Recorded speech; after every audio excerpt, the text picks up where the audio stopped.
अम्मू एक सीधी सादी लड़की थी जिसकी शादी कई बार तय होते होते टूट जाती थी। कई कोशिशों के बाद आखिरकार एक दिन उसकी शादी एक पुलिस अधिकारी से हो जाती है। अब शादी के बाद अम्मू अपने पति के साथ खुशी खुशी जीवन बिताने लगती है और दोनों रोज पलंग तोड़ काम करने लगते हैं और वे एक दूसरे के साथ सुखद पल बिताते हैं। अब हर सुबह अम्मू अपने पति को प्यार से विदा करती है जब वह ड्यूटी पर जाता है। अब समय के साथ दोनों का रिश्ता और भी मजबूत हो जाता है। इसी बीच कुछ समय बाद अम्मू के सास ससुर उनके घर आते हैं और पोते पोती की बात छेड़ते हैं। इस पर अम्मू अपने पति से बात करती है और वे दोनों मिलकर फिर से रात को पलंग तोड़ने लगते हैं। अब धीरे धीरे अम्मू का पति उसकी हर इच्छा को समझने और पूरा करने की कोशिश करता है, जिससे अम्मू अपने पति से और भी अधिक जुड़ाव महसूस करने लगती है और उनका वैवाहिक जीवन अच्छी तरह चल रहा होता है। लेकिन 2 महीने बाद अम्मू के पति रवि का असली रूप सामने आता है। एक दिन अम्मू अपनी पड़ोसन से बात कर रही होती है कि तभी रवि का फोन आता है और वह अम्मू को गुस्से में डांटता है कि उसने अभी तक उसका टिफिन क्यों नहीं पहुंचाया। तभी अम्मू हैरान रह जाती है और तुरंत खाना लेकर रवि के पास जाती है। जैसे ही वह खाना परोसती है, रवि नाराज होकर कहता है, क्या तुम्हें नहीं पता कि मुझे समय पर टिफिन चाहिए होता? अब अम्मू पुलिस वाले रवि के बारे में बिना कुछ जाने ही उससे शादी कर लेती है। अब शादी के बाद रवि हर दिन अम्मू के साथ जैसा चाहे वैसा व्यवहार करने लगता है, लेकिन अम्मू रवि को एक अच्छा पति समझकर उसके साथ अपनी जिंदगी बिताने की कोशिश करती है। लेकिन एक दिन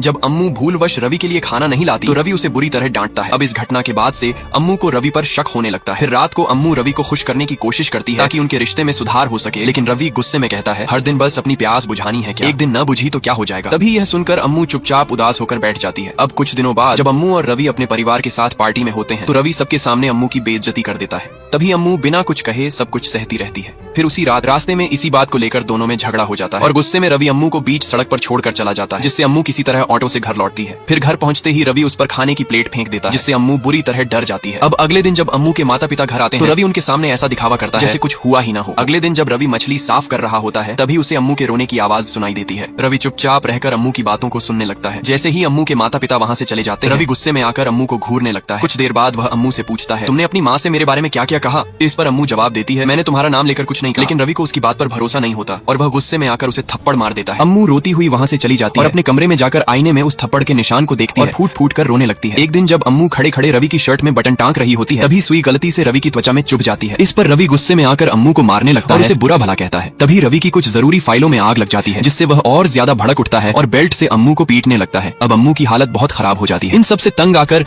अम्मू एक दिन रेलवे स्टेशन पहुंचती है और वहाँ फूट फूट कर रोने लगती है। तभी वहाँ एक भिखारी अम्मू की हालत देखकर समझ जाता है कि वह अपने पति से मार खाकर घर से भागी है। भिखारी अम्मू को समझाता है, अब तुम्हें अकेले हिम्मत से जीना सीखना चाहिए और अपने उस दरिंदे पति को हमेशा के लिए भूल जाओ। लेकिन अम्मू अब भी रवि के बारे में सोचती है। उसे याद आता है कि रवि पहले उससे बहुत प्यार करता था और शायद अब भी करता है, बस बीच बीच में गुस्से में मार देता है। अम्मू भिखारी से कहती है, मेरा पति रवि इतना भी बुरा नहीं है, शायद गलती मेरी ही थी, इसलिए वह गुस्से में मुझे मारते हैं। यह सुनकर भिखारी कहता है, देखो बेटी, मैंने वही कहा जो मुझे सही लगा। अगर तुम्हें अब भी अपने पति पर विश्वास है तो तुम वापस घर चली जाओ। अम्मू वापस अपने घर लौटती है और दरवाजे के बाहर बैठ जाती है। थोड़ी देर बाद रवि आता है और पूछता है, क्या तुम मुझे छोड़कर जाना चाहती थी? अम्मू जवाब देती है, मैं तुम्हारे बिना नहीं रह सकती, इसलिए वापस लौट आई। ये सुनकर रवि फिर से अम्मू को बहुत प्यार दिखाने लगता है और अम्मू भी एक बार फिर रवि पर भरोसा करने लगती है। लेकिन कुछ ही दिनों में रवि फिर से अम्मू को गालियां देने और मारने लगता है। इसके बावजूद अम्मू सब कुछ सहती रहती है और रवि को छोड़कर कहीं नहीं जाती। इसी बीच एक दिन रवि के ऑफिस में किसी अधिकारी के घर बच्चा होता है। बच्चा होने की खुशी में वह अधिकारी रवि को मिठाई खिलाता है। ये देखकर रवि भी सोचने लगता है अब उसे भी पिता बनना चाहिए। लेकिन अम्मू अभी माँ बनने के लिए तैयार नहीं होती। वह डॉक्टर से रोते हुए कहती है, मुझे अभी बच्चा नहीं चाहिए। लेकिन रवि को बच्चा चाहिए था, इसलिए वह डॉक्टर से पूछता है, मुझे अभी बच्चा चाहिए, इसके लिए मुझे क्या करना होगा? डॉक्टर रवि को सलाह देते हैं कि वह सही समय पर दिन में 3 बार अम्मू के साथ सांप सीढ़ी खेलें। इसके बाद रवि रोज समय पर अम्मू के साथ ऐसा करने लगता है। लेकिन अम्मू को तो बच्चा नहीं चाहिए था, इसलिए वह चोरी छिपे गर्भ निरोधक गोलियां खाने लगती है। इसी दौरान रवि को अम्मू पर शक होने लगता है। वह एक माइक्रोफोन वाला फोन खरीदता है और अम्मू की बातचीत सुनने लगता है। रवि हर रोज अम्मू के साथ शारीरिक संबंध बनाता है, लेकिन अम्मू अपने भीतर का गुस्सा खुलकर व्यक्त नहीं कर पाती। वह रवि की शर्ट देखकर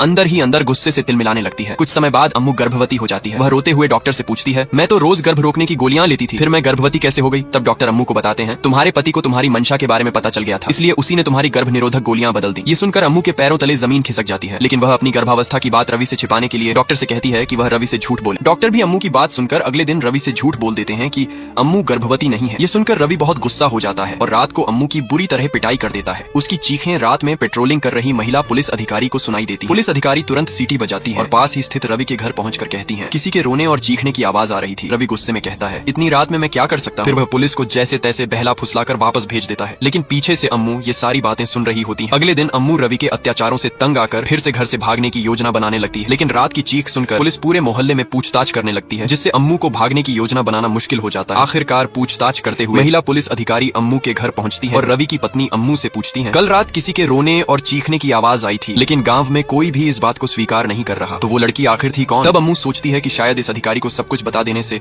उसे कुछ राहत मिल सकती है। फिर वह सोच सोच समझकर पुलिस को सच्चाई बताना शुरू करती है और कहती है, कल रात की चीख मेरी थी, मुझे रवि ने बहुत जोर से पीटा था। नेक्स्ट पार्ट के लिए लाइक और कमेंट करें।